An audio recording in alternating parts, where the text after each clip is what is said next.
The time paradox. Okay, paradox. Are there words you hear every now and then, shake your head, oh yeah, and then wonder to yourself, am I sure I know what that word means? Well, paradox was one of those words for me. So let's define it. Webster's says a paradox is a statement or situation that seems to contradict itself or common sense, but may be true.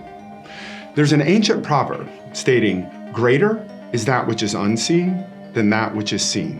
As human beings, we have 5 senses: sight, sound, smell, taste, and touch. These senses are how we experience and interact with the world. In addition, these senses wire us intrinsically from birth to focus on them and how what we experience through them makes us feel. There's a deep dive on this that we'll save for another day. The point today is that there are some things our senses allow us to experience and know that they are real, even though we are unable to see them. Take gravity, for example. We know gravity is real because we see the effects of it. You see an apple, it falls. Gravity did that. The great equalizer is similar. You cannot see it. You cannot control it. What is it, you ask? The great equalizer is time. That's right, time, like gravity, is an uncontrollable force, and no one has a time problem. So, how is time the great equalizer? It's because we all have the same amount of it. Have you ever thought, or worse, gone down a wormhole and told yourself a full-on story that those who you compete with or aspire to be like have advantages that you do not have? Maybe that unhealthy loop goes so far as to tell yourself that it's unfair. Yes? Well, if so, it's a common human flaw, and I will own having made the same mistake in the past. Here's a thought that will challenge all limiting beliefs around time. You and I have exactly the same amount of time each day, week, month, and year that Oprah, Richard Branson, and Elon Musk do. We're on the same footing and have exactly the same amount of time as the world's most successful people. Wow, I trust that encourages you. It does me. Now, is there a temptation to try to beat time? Absolutely. This has been a siren song of myth and lore, from Ponce de Leon and the Fountain of Youth to Marty McFly and the Flux Capacitor, and more recently, Harry Potter and the Sorcerer's Stone. The fact is, there is no way to beat something that we have no control over. So, how should we think about time? Justin Timberlake starred in a 2011 movie called In Time. In it, time is the mode of all financial exchange, which is a fascinating concept. Each person's time clock is on their arm, and when their time clock expires, so do they. Some people wake up with 1 week at a time, some have just hours, and some have thousands or even hundreds of thousands of years. So, if you had a time clock on your arm showing the total amount of time you have left, would you do the same thing with your time that you do right now? I got a massive perspective shift on this, and I'll call it a perspective check, as we recently lost a close family member. She passed away relatively young, in her early 40s, after putting up a valiant 10-year fight for her health. When you have to fight for something that most people take for granted, you gain a different level of appreciation for it. At the funeral, we all got a gut check as the pastor shared something she had written on the mirror of her bathroom. Every day is a bonus. Wow, because during that 10-year fight, she helped transform my brother's life and brought a beautiful new life, my niece Sloan, into the world. Reality check. Am I valuing the time I have each day in the same way that she did? You see, a high percentage of people pursue money with their time. There's an approach to becoming a millionaire that's called the Methuselah method. The basics are that given a long enough timeline, most everyone would become a millionaire. It's believed that Methuselah lived 969 years. Well, I don't know about you. I am positive I will not live that long and will thus have to get to my goals a whole lot faster. So, how long do you want it to take to hit your financial goals?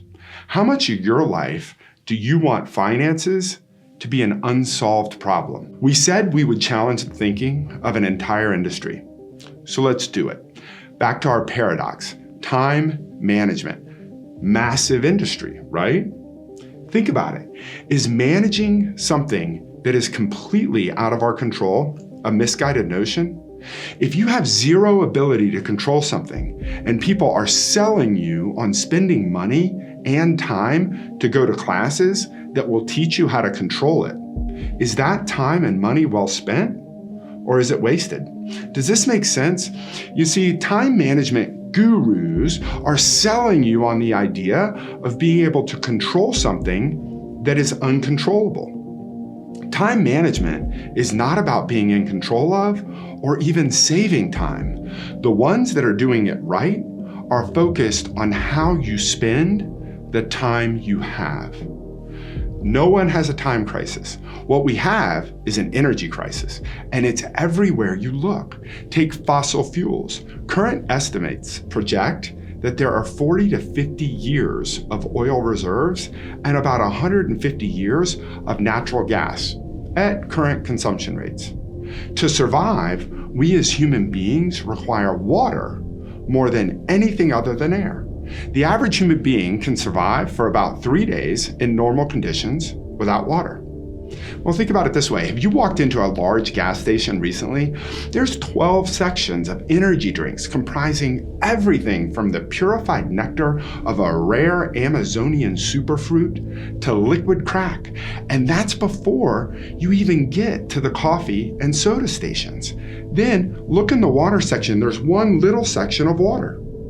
The nutraceutical market has grown from 200 billion in 2016 to an estimated 600 billion in 2024, and it's expected to be 1 trillion within the next 8 to 9 years. So what's the solution? We must make the time we have count. How do you do that? It's a big step in life mastery, and that step is time spent optimally. The Human Genome Project, widely regarded as one of the greatest scientific feats in history, was a scientific collaboration that mapped and sequenced the human genome from 1990 to 2003. One of the studies placed brand new cloned cells in a petri dish and then placed poison in a separate petri dish. The two were placed close together and left overnight. The next morning, the newly cloned cells had all moved to the edge of their dish that was furthest away from the poison. The dish with the poison was removed, and a dish with nourishing food was placed in the same spot. The next morning, the newly cloned cells had migrated from the side furthest away to the side as close as possible in relation to the dish with the healthy energy. Wow, scientific proof that we are attracted or repelled at the cellular level. See, we all have a life force, an energy. Who, how, and what are you as you show up for each minute, hour, and day of your life? How are you felt by those in your life? Who do you know who makes you better by just being around them? This is their life force affecting you. I'm going to challenge you to think and be honest with yourself about something. Does your life force give positive energy or take it? There are 4 parts to this: physical, mental, emotional, and spiritual. We will dive into these the next time we're together. For now, here are 3 steps to help you start spending time optimally and create a better future. 1, think positive, healthy thoughts. Our cells eavesdrop on our thoughts, and the greatest scientific minds of our generation have proved that we are attracted or repelled at the cellular level. Thus, how we think is core to the energy we create. Number 2, do the hard things first. There are certain activities that done consistently over time will increase our energy level. Our willpower to do these things is like a battery that decreases as the day progresses.